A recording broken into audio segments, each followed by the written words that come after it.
আসসালামু আলাইকুম ওয়া রাহমাতুল্লাহি ওয়া বারাকাতুহু। সেভেন সিস্টার নিয়ে ডক্টর মোহাম্মদ ইউনূসের মন্তব্যে ভারত জুড়ে এখন রাজনীতিতে চলছে তুলপাড়।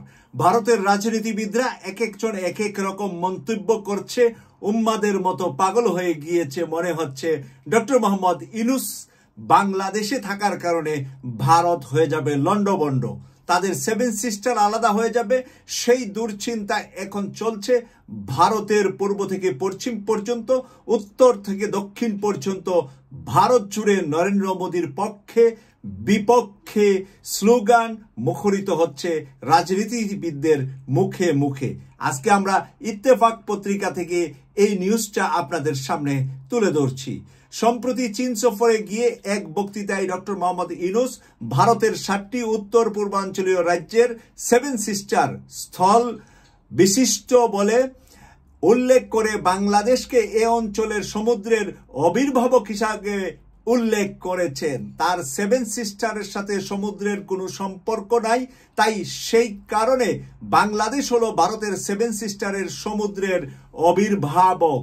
সেই অবির্ভাবকের দায়িত্ব পালন করলেন ডক্টর মোহাম্মদ ইউনূস। 54 বছর পরে বাংলাদেশের রাষ্ট্র ক্ষমতায় প্রথমবারের মতো ভারতের চোখে চোখ রেখে কথা বলার মতন একজন রাষ্ট্রপ্রধান।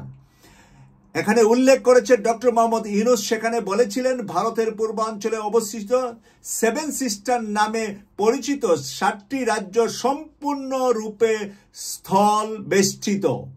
সমুদ্রের সঙ্গে তাদের যোগাযোগের কোনো উপায় নাই, ফলে আমরাই এই অঞ্চলের জন্য সমুদ্রের একমাত্র অবির্ভাবক। বাংলাদেশের অন্যদের জন্য প্রধান প্রবেশদ্বার হিসাবে কাজ করতে পারে। বাংলাদেশ অন্যদের জন্য প্রধান প্রবেশদ্বার হিসাবে কাজ করতে পারে। অন্যদের বলতে বুঝিয়েছেন উনি 7টা দেশ, 7টা প্রভিন্সকে, ভারতের 7টা প্রদেশকে বুঝিয়েছেন ডক্টর মোহাম্মদ ইউনূস। 7টা দেশ আর বাংলাদেশের সাথে যদি তারা থাকে, তারা যদি আলাদা হয়, তাহলে বাংলাদেশ অবির্ভাবক হিসাবে তাদেরকে পানি ব্যবহারের জন্য বাংলাদেশের সমুদ্র ব্যবহার করে তারা যাতে করে ব্যবসা বাণিজ্য করতে পারেন, বাংলাদেশের বন্দর বাংলাদেশের দক্ষিণে দিয়ে তারা ব্যবহার করতে পারবেন বলে তিনি সেখানে ইঙ্গিত করলেন ভারতের সেই সেভেন সিস্টারের 7 মুখ্যমন্ত্রীকে। তোমরা যদি মুখ্যমন্ত্রী না হয়ে তোমাদের রাজ্যের প্রধানমন্ত্রী হও, তাহলে অবির্ভাবক হিসাবে বাংলাদেশ তোমাদের সহায়তা করবে। তোমাদের বন্দর নগরী দরকার হবে, বন্দরের দরকার হবে, সমুদ্রপথে ব্যবসা বাণিজ্যে রাজ্যগুলা মানে তোমাদের যখন দেশ হবে, দেশগুলা উন্নয়নের জন্য বাংলাদেশ পিতার দায়িত্ব পালন করবে। প্রিয় দর্শক, সবসময় আমরা জানি ছেলে সন্তান, মেয়ে সন্তান, যেই হোক, যে যত দুষ্ট হোক, যে বাবা মার কথা না শুনুক, তারপরেও কিন্তু তার সন্তানকে বাবা মা ফেলে দিতে পারেন না, ফেলে দেন না। একটা অনেক পড়াশোনা করে অনেক জ্ঞানী বুদ্ধিমান রাজনীতিবিদ, ডাক্তার, ইঞ্জিনিয়ার, বিশ্ববিদ্যালয়ের টিচার হয়, আরেকজন ঘুরে ফিরে বেড়ায়, কোনো কিছুই করে না, তারপরেও মা বাবার কাছে সে সমান মূল্য এবং সমান সন্তান হিসাবেই মা বাবার উত্তরসূরি হতে পারে। অনুরূপভাবে ডক্টর মোহাম্মদ ইউনূস সেভেন সিস্টারকে বলেছে, এটা তোমাদের জন্য আমরা অবির্ভাবক, আমরা গার্ডিয়ান, আমরা পিতার দায়িত্ব পালন করব সেভেন সিস্টারের জন্য। প্রিয় দর্শক, সেভেন সিস্টারের রাজনীতিবিদদেরকে, সেভেন সিস্টারের জনগণকে উনি উৎসাহিত করলেন চায়না ওনার ওই বক্তব্যে। আর সেই বক্তব্যের কারণেই এখন তুলপাল চলছে ভারত জুড়ে। এই বিষয়ে আরো যা লিখেছে প্রধান উপদেষ্টা, এ মন্তব্যে ভারতের রাজনীতি নেতা কূটনীতিদের মধ্যে আলোচনার ঝড় সৃষ্টি হয়েছে। ভারতের সেভেন সিস্টার নিয়ে ডক্টর মোহাম্মদ ইউনূসের বক্তব্যের প্রতিক্রিয়া জানিয়েছেন দেশটির রাজনীতিবিদরা। ভারতীয় সংবাদ মাধ্যম এনডিটিভির এক প্রতিবেদনে বলা হয়, বাংলাদেশের অন্তর্বর্তী সরকারের প্রধান উপদেষ্টার বক্তব্যে অত্যন্ত হতাশাজনক এবং নিরাপত্তা চ্যালেঞ্জ বলে মনে করছে ভারতীয় রাজনীতিবিদ ও কূটনীতিকরা। ভারতের নিরাপত্তা নিয়ে এখন সংজ্ঞায় পড়ে গিয়েছে, ভয়ে ভীতিতে আছে তারা। এখন ভারত নিরাপত্তাহীনতা ভুগছে, চায়না দিয়ে চতুর্দিকে বেষ্টন করে ফেলা হচ্ছে, ভারতকে ভেঙে দেওয়া হচ্ছে, তাদের অনেক রাজ্যকে সেভেন সিস্টারের পরে শুরু হবে কাশ্মীর, পাঞ্জাব সহ বিভিন্ন অঞ্চল মুক্তির ঘোষণা এট এ টাইম দিবে বলেই মনে করছে বিজ্ঞ বিশ্লেষকরা। এশিয়ার রাজনীতি নিয়ে যারা বিশ্লেষণ করেন তাদের কাছে এখন দিবালোকের মতো সত্য যে ভারত ভেঙে যাবে এবং নতুন নতুন রাজ্যগুলা ভারত থেকে বের হয়ে আসবে।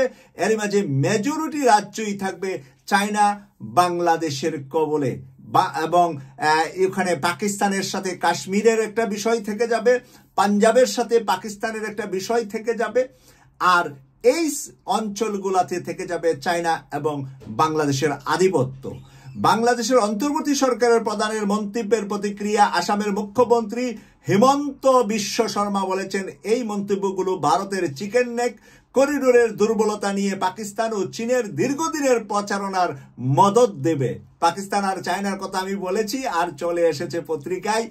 আপনারা এই ভারতের আসামের মুখ্যমন্ত্রীর কথা আপনারা শুনলেন।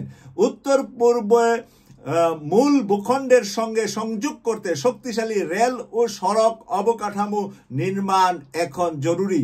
আসামের মুখ্যমন্ত্রী এই সুযোগে ভারত সরকারকে বলছে রেল এবং রাজপথ মানে বড় বড় সড়ক পথ যাতে করে আসামের সাথে কলকাতার সাথে মানে পশ্চিমবঙ্গ থেকে শুরু করে পূর্ব অঞ্চলে তাদের রাজ্যগুলোতে যাতে যেতে পারে সেই ধরনের রাস্তাঘাট যেন এখন ভালোভাবে ভারত সরকার তৈরি করে।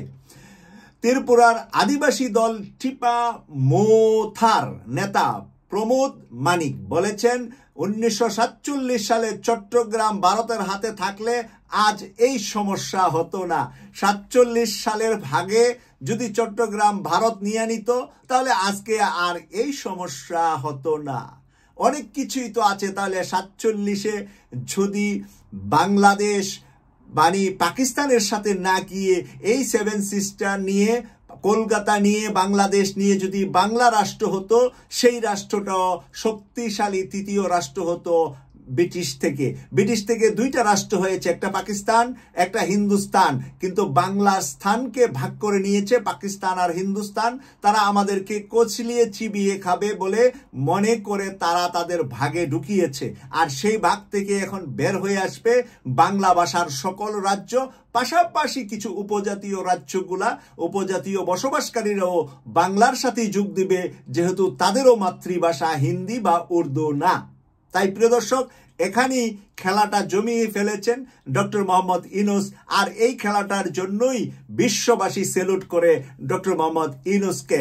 আমেরিকা থেকে একের পর এক সহযোগিতার বার্তা দিচ্ছে বারবার ডক্টর মোহাম্মদ ইউনূসকে, আর আজকেই একটা কঠিন বার্তা ভারতকে আমেরিকা দিয়েছে, তারা 100% শুল্ক আদায় করবে ভারতীয় পণ্য যদি আমেরিকায় বিক্রি করতে হয়। প্রিয় দর্শক, আজকেই কঠিন কথাটা ভারতকে জানিয়েছে।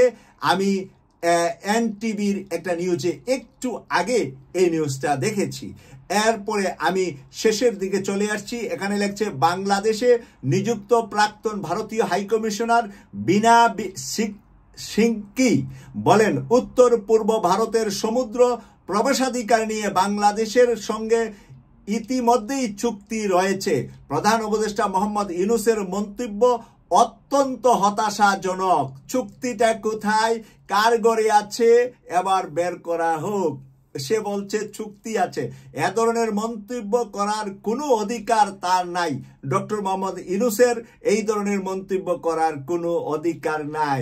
গীতা রানী আপনি বসে বসে সেখানে এই গান ডক্টর মোহাম্মদ ইউনূসকে দেখেছেন, তার খেলাটা দেখেন নাই। খেলাটা দেখেই আপনি মরবেন। এই ডক্টর মোহাম্মদ ইউনূস এতদিন তাকে কুণ্ঠাসা করে রেখেছিলেন তার নোবেলকে নিয়ে বিভিন্ন ধরনের মানে কুরুচিপূর্ণ বক্তব্য আপনারা দিয়েছেন, সাথে শেখ হাসিনার মুখ দিয়ে বের করেছিলেন। আর সেই ডক্টর মোহাম্মদ ইউনূস বন্দিশালায় নিয়ে যাবেন আপনাদের পরিকল্পনা ছিল।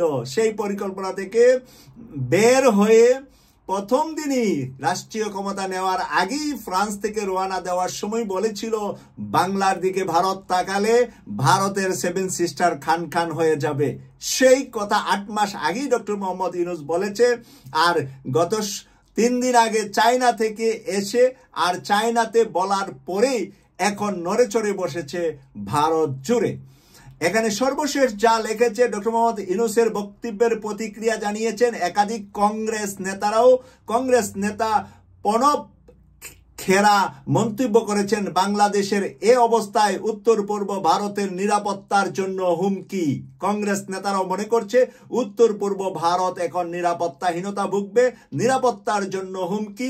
এই মন্তব্যে বোঝা যাচ্ছে তাদের দেশ আলাদা হয়ে যাচ্ছে, তাদের কাছ থেকে খান হয়ে যাচ্ছে তাদের রাজ্যগুলা। প্রিয় দর্শক, কেটিভি 24 এর ব্রেকিং নিউজ দেখার জন্য আমাদের চ্যানেলটি সাবস্ক্রাইব করে আমাদের পাশে থাকবেন। এই প্রত্যাশা রেখে বিদায় নিলাম আমি সৈয়দ মাসুক লন্ডন থেকে। আল্লাহ হাফেজ।